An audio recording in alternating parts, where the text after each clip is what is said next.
El cielo parecía tener el aliento nocivo de un horno, y las calles de Nueva York eran como tuberías por las cuales no circulaba aire ni luz, sino simplemente polvo hirviente. El autobús del aeropuerto la había dejado en una esquina, desde donde miraba a esa ciudad desconocida con pasivo asombro. Los edificios parecían abrasados por semanas de calor veraniego, y la gente tenía un aire de abatimiento de siglos. Ella se quedó observándolos, desarmada por una enorme sensación de irrealidad. Era lo único que percibía desde las primeras horas de la mañana, cuando por una vacía ruta había caminado hasta una ciudad desconocida y detenido al primer transeúnte para preguntarle dónde se encontraba. En Watsonville. ¿Qué estado? El hombre la miró antes de responder. Nebraska, y se alejó rápidamente. Dagny sonrió sin alegría, sabiendo que el desconocido se había preguntado de dónde vendría aquella mujer, pero ninguna explicación de cuántas imaginará podía ser tan fantástica como la verdad. Sin embargo, lo que a ella le pareció fantástico fue precisamente Watsonville, mientras caminaba por sus calles hacia la estación ferroviaria.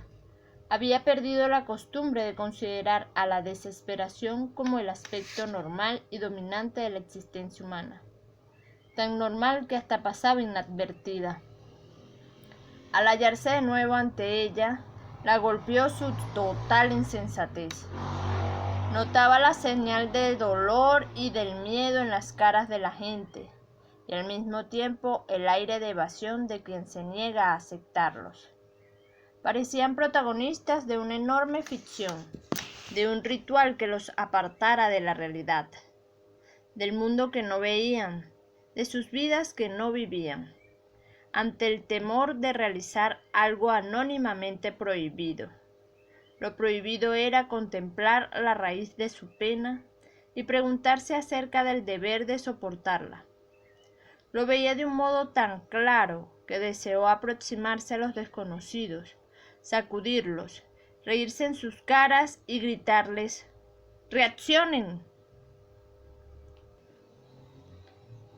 No existía motivo para que la gente fuese tan desdichada. Pensó, ninguna razón que... Y entonces recordó que la razón era el único poder que habían proscrito de su existencia. Subió a un tren Taggart en dirección al aeropuerto más cercano. No dio a conocer su identidad a nadie porque lo consideró absurdo y se sentó junto a una ventanilla como una extranjera que tuviese que aprender el lenguaje incomprensible de quienes hablaban a su alrededor. Tomó un periódico abandonado y se las arregló, aunque con gran esfuerzo, para leerlo. Pero no se preguntó por qué decía lo que decía. Todo le parecía infantil y absurdo. Clavó la mirada con asombro en un párrafo de cierta columna sobre Nueva York, en el que se declaraba enfáticamente que el señor James Taggart deseaba informar que su hermana había fallecido en un accidente aéreo, en respuesta a ciertos rumores poco patrióticos que afirmaban otra cosa.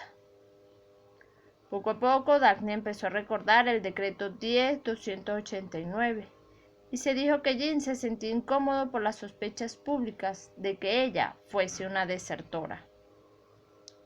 La noticia indicaba que su desaparición había sido un tema de interés general y que aún lo seguía siendo. Y los indicios que daba el artículo eran la mención de la trágica muerte de la señorita Taggart en un artículo donde se hablaba del creciente número de accidentes aéreos y en la última página un anuncio donde se ofrecían $100,000 de recompensa a quien diera con los restos de la nave, firmado por Henry Reeder. Esto último le intranquilizó. El resto carecía de sentido. Luego, lentamente, cayó en cuenta de que su regreso sería un gran acontecimiento público.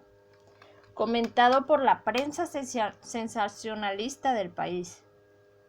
Experimentó cierta letárgica debilidad ante la perspectiva de una dramática vuelta al hogar, de enfrentarse a Jim, a los periodistas y de ser parte de todo aquel tumulto, y deseó no tener que hacerlo. En el aeropuerto, un periodista local entrevistaba a algunos funcionarios que estaban a punto de partir. Dagny esperó hasta que terminó la conversación y luego se acercó a él. Le mostró sus documentos de identidad y le dijo con voz tranquila mientras la miraba boquiabierto: «Soy Dagny Taggart. ¿Quiere publicar por favor que estoy viva y que estaré en Nueva York esta misma tarde?» El avión estaba a punto de partir y eso la salvó de tener que contestar otras preguntas. Observó las praderas, los ríos y las ciudades deslizándose a enorme distancia abajo y notó que la impresión de aislamiento que experimentaba al contemplar la tierra desde un avión era igual a la que sentía al mirar a la gente, solo que su distancia de la gente le parecía mayor. Los pasajeros oían una emisión radial, al parecer importante, a juzgar por su atención. Captó breves arrebatos de voces engañosas que hablaban de un nuevo invento que significaría indefinibles beneficios en un ambiguo bienestar público. Evidentemente se habían escogido las palabras para que expresaran ideas confusas, y Dagny se preguntó cómo alguien podía simular que las estaba escuchando. Pero eso era precisamente lo que hacían los pasajeros. Estaban pasando por lo mismo que pasa un niño que aún no sabe leer y que, con un libro abierto ante los ojos, dice palabras al azar, pretendiendo que se encuentran contenidas en las incomprensibles líneas negras. Pero el niño, al fin y al cabo, sabe que está jugando, pensó.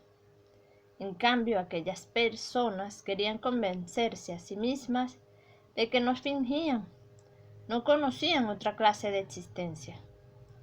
La sensación de irrealidad seguía siendo su única impresión cuando bajó del avión. Pasó sin ser advertida ante una muchedumbre de periodistas. Evitó la parada de taxis y se lanzó en busca del autobús del aeropuerto.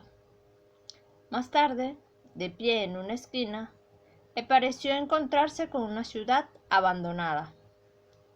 Al entrar en su apartamento no experimentó la alegría de volver a casa, sino que el lugar le parecía una máquina preparada para ser usada con algún ignoto propósito. El primer claro en medio de aquella niebla fue el impulso de energía que la decidió a tomar el teléfono y llamar a la oficina de Reader en Pensilvania. «Oh, señorita Reader»,